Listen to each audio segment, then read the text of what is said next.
Hey guys, നമുക്കൊരു book mark റെഡിയാക്കിയിടുക. അതിന് first of all വേണ്ടത് 2 സെയിം ലെങ്ത്തിലും വിഡ്ത്തിലും ഉള്ള 2 ട്രാൻസ്പെറൻറ്റ് ഷീറ്റാണ്. ഈ 2 ട്രാൻസ്പെറൻറ്റ് ഷീറ്റ് നമുക്ക് ഒട്ടിക്കാം. അപ്പോൾ ഒട്ടിക്കുമ്പം നമ്മൾ നോർമൽ ഗ്ലൂ, ഫെവിക്കോള് അല്ലെങ്കിൽ ക്രാഫ്റ്റ് ഗ്ലൂ യൂസ് ചെയ്താൽ വലിയ പ്രോബ്ലംസ് ഒന്നുമില്ല. ബെറ്റർ ചോയ്സ് എന്ന് പറയുമ്പോൾ സ്റ്റിക്ക് ഗ്ലൂസ് ആണ്. അപ്പോൾ എൻ്റെ കയ്യിലിപ്പോൾ സ്റ്റിക്ക് ഗ്ലൂ ഇല്ല. പിന്നെ എൻ്റെ കയ്യിലുള്ള ക്രാഫ്റ്റ് ഗ്ലൂ ആണെങ്കിൽ ഗൈസ് അവസ്ഥയാണ്. ആത്മാവ് ഊറ്റിയെടുത്തിട്ടാണ് ഞാൻ തേക്കുന്നത്. അവസാനം ഗ്ലൂ വന്നു ഗൈസ്. അങ്ങനെ ഇത് രണ്ടും ഒട്ടിക്കാം. നമുക്ക് വേണമെങ്കിൽ 4 കോർണേഴ്സിലും നമുക്ക് വേണമെങ്കിൽ ഗമ്മ് വെച്ച് ഒട്ടിക്കുക. ഞാൻ ഇവിടെ 3 കോർണേഴ്സേ ഒട്ടിക്കുന്നുള്ളൂ, കാരണം ഇത് നല്ലോണം ഒട്ടുന്നുണ്ട്. പിന്നെ ഞാൻ ആദ്യം കട്ട് ചെയ്ത് വെച്ചിട്ടുള്ള എൻ്റെ അലങ്കാരപ്പണികളായിട്ടുള്ള സ്ട്രോബെറി, ഹാർട്ട് ഷേപ്പ്, പിന്നെ അതുപോലെ തന്നെ പൂവൊക്കെ ഞാൻ വരച്ചിട്ടുണ്ട്. ഇപ്പോൾ ഗൈസ് എൻ്റേത് വലിയ രസമൊന്നും എനിക്ക് തോന്നില്ല. പക്ഷേ നിങ്ങളെന്ത് ചെയ്യണം, നിങ്ങൾ ഉണ്ടാക്കുന്ന സമയത്ത് നല്ല രസമുള്ള സ്ട്രോബെറി, നല്ല രസമുള്ള പൂവും, എനിവേ ചോയ്സ് ഓഫ് നമുക്ക് നല്ല ഫ്രഷ് ഫ്ലവേഴ്സ് യൂസ് ചെയ്യാം, ലീവ്സ് യൂസ് ചെയ്യാം, ഒക്കെ യൂസ് ചെയ്യാം.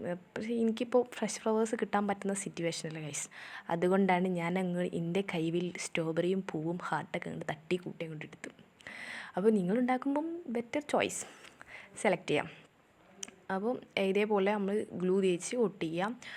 നമുക്ക് ഫസ്റ്റ് ഓഫ് ഓൾ എന്ത് ചെയ്യുക, ഒരു ട്രാൻസ്പെറൻറ്റ് ഷീറ്റിൻ്റെ മേലെ ഈ നമ്മൾക്ക് എന്താണോ മെറ്റീരിയൽ അത് തേച്ച് ഒട്ടിച്ചതിന് ശേഷം മറ്റു ട്രാൻസ്പെറൻറ്റ് ഷീറ്റ് അതിൻ്റെ മേലെ കൂടെ കവർ ചെയ്ത് ഒട്ടിക്കുക. അല്ലെങ്കിൽ ഞാൻ ചെയ്യുന്ന പോലെ 2 ട്രാൻസ്പെറൻറ്റ് ഷീറ്റ് ഒട്ടിച്ചതിന് ശേഷം ഇതുപോലെ ചെയ്യാം. നിങ്ങളുടെ ഇഷ്ടത്തിന് നിങ്ങൾക്ക് എങ്ങനെ വേണമെങ്കിലും ചെയ്യാം. പിന്നെ ഞാൻ ജസ്റ്റ് ഒരു ബോർഡറിങ് കൊടുക്കുന്നുണ്ട്. ഒരു ജസ്റ്റ് A4 ഷീറ്റിൽ നമ്മൾ അതിൻ്റെ same length and width cut ചെയ്തിട്ട് നമ്മൾ ഇതേപോലെ ഒട്ടിച്ചു കൊടുക്കുക. വലിയ പണിയൊന്നുമില്ല. അപ്പോൾ 4 കോർണേഴ്സ് യൂസ് ചെയ്യേണ്ടവർക്ക് 4 കോർണേഴ്സ് യൂസ് ചെയ്യാം, 3 കോർണേഴ്സ് യൂസ് ചെയ്യേണ്ടവർക്ക് 3 കോർണേഴ്സ് യൂസ് ചെയ്യാം. ആക്ച്വലി ഞാൻ ഗമ്മ് ഓൺലി 3 കോർണേഴ്സിൽ യൂസ് ചെയ്തുകൊണ്ട് തന്നെ ഞാൻ 3 കോർണേഴ്സേ ലൈനിങ്ങും വെച്ച് കൊടുക്കുന്നുള്ളൂ.